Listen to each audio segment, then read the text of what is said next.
Admiral, thank you very much for this opportunity. We appreciate it very much, and I'm sure our readers will appreciate it even more.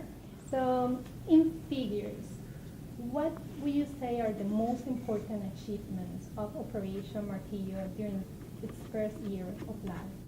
The real benefits of Operation Martillo have been in the increased cooperation between all the nations that participate along the Central American Isthmus.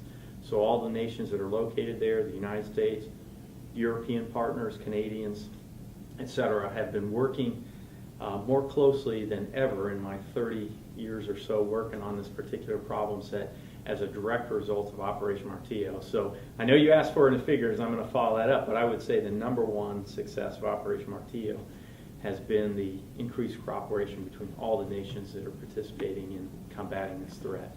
Now, getting to the figure side of the house, so far since we started Operation Martillo on January the 15th, the nations put together have interdicted about 127 metric tons of cocaine, which is a huge quantity of cocaine.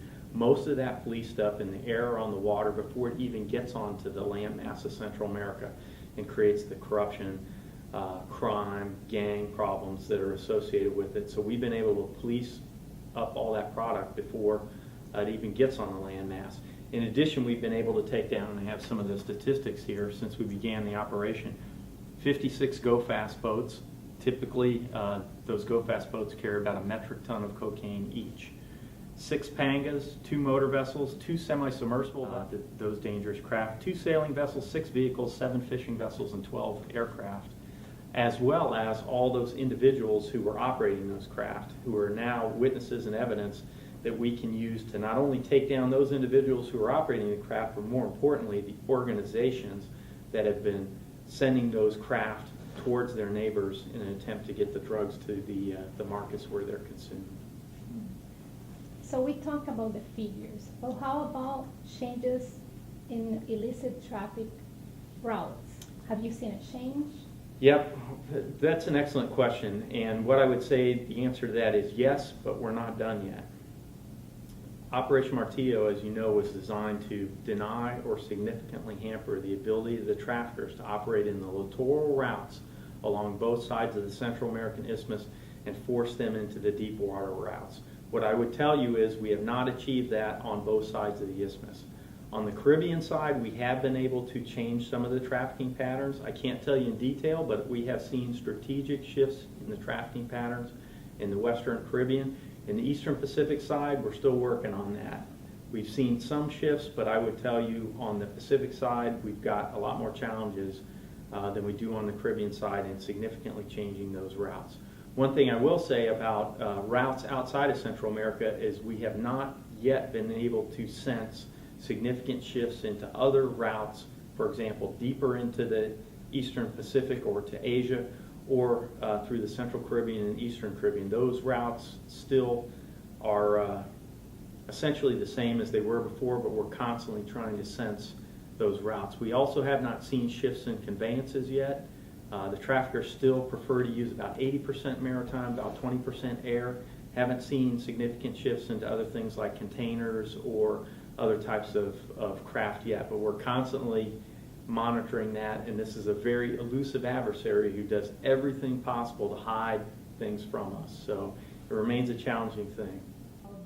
Shifting all these activities to the Caribbean and the impact that that could have on the Caribbean nations. Have you seen any of that? And also, how are you preparing to help the Caribbean nations if this happens? Interesting you should ask that question, because the reason that I'm sitting here in Southcom is actually participating in the Caribbean Nation Security Conference, where we brought most of the Caribbean nations together to talk about regional security. And the number one security threat in the region is due to illicit trafficking. Here's what I reported to the Caribbean partners. Like I just said, we have not yet been able to sense significant shifts of those flows from Central America, which constitutes about over 90% of the flows that are headed in this particular region, have not yet shifted in the Caribbean. The Caribbean still has flows. In the Eastern Caribbean, primarily coming from Venezuela, and then in the Central Caribbean coming from the north coast of Colombia and Venezuela, up primarily to Hispaniola, with the Dominican Republic being the main area. They are still impacted by those threat streams. We work on those threat streams not only with the partners in the area, and that's the reason we were here with CANSEC, but also with the regional partners, so the French, the Dutch, the UK, who have significant presence in this area, as well as the Canadians, all trying to bring those together to take the scarce resource we have and apply them against those threat streams. But what I would tell our Caribbean partners is what I told them just in the conference, is we have not yet seen significant shifts into either the Central Caribbean or the Eastern Caribbean vectors yet, although we remain alert to those shifts because they could occur. Going back, this Operation Martillo has been a good example of collaboration between agencies and between the United States and partner nations. Do you consider that these successes that we can count today are a direct result of that collaboration? Can you give examples? No question about it. Over 2/3 of the interdictions that we've been able to put together with Operation Martillo have been done with partner nations. That is the highest figure in history. And frankly, I want to continue to build that out because this is truly a coalition effort. I'll give you an example. Just last week, an international effort took down a semi-submersible craft near the border of Costa Rica and Panama. That craft, which is virtually indetectable, or undetectable, had what we estimate to be about 6,000 kilograms of cocaine on board. That's a wholesale value of about $150 million. Street value is about 2 to 3 times that amount. That would have been devastating if that craft would have made it to its intended destination, which was the eastern area of Honduras. Honduras is already the most violent country on the face of the earth, and part of the reason that is because the cocaine trade works its way across there. Another 6 metric tons in that would have been devastating. But that semi-submersible craft was taken down by an international effort consisting of the following: Costa Rican Coast Guard vessels, Panamanian Sinan, which is their air and naval service, a Canadian P3, U.S. Customs and Border Protection P3, U.S. Navy P3, Coast Guard aircraft, and a Coast Guard cutter, all working together to take down that target. That's an example of the type of international cooperation that is unprecedented and a direct result of Operation Martillo, and that resulted in 6 metric tons of cocaine being taken down, as well as the witnesses and the evidence that will allow us ultimately to take down the network that started these activities. How about challenges? Because it seems to me that working with so many countries implies challenges. Can you talk about those and how you are resolving those situations? Sure. Coalition warfare is about as hard as you can get. It's interesting when I sit in JIATF-South and I try to facilitate Operation Martillo.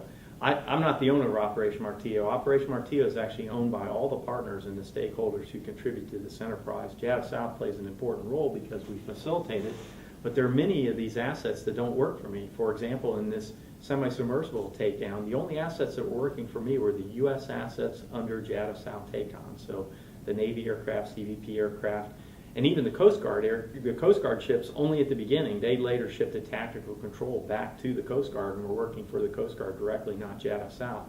But the other assets that are there, the Caribbean or the Costa Rican Coast Guard, the Panamanian Air and Naval Service, they don't work directly for JIATF-South. They work for their countries, but they were able to contribute their assets in a unity of effort format to take advantage of all the other international U.S. and partner nation assets that were out there, the intelligence capabilities, in order to take down that semi-submersible vessel. Is that hard? Darn right that's hard. It's a lot easier if everybody works for me and I can call all the shots and I can say, you go here, you go there, but that's just not the way that it is going to work and shouldn't have to work. But Operation Martillo has provided that framework to provide for true unity of effort, coalition, interagency, whole of government operations, and that is a level of difficulty that is unprecedented, in my opinion, anywhere else on the planet.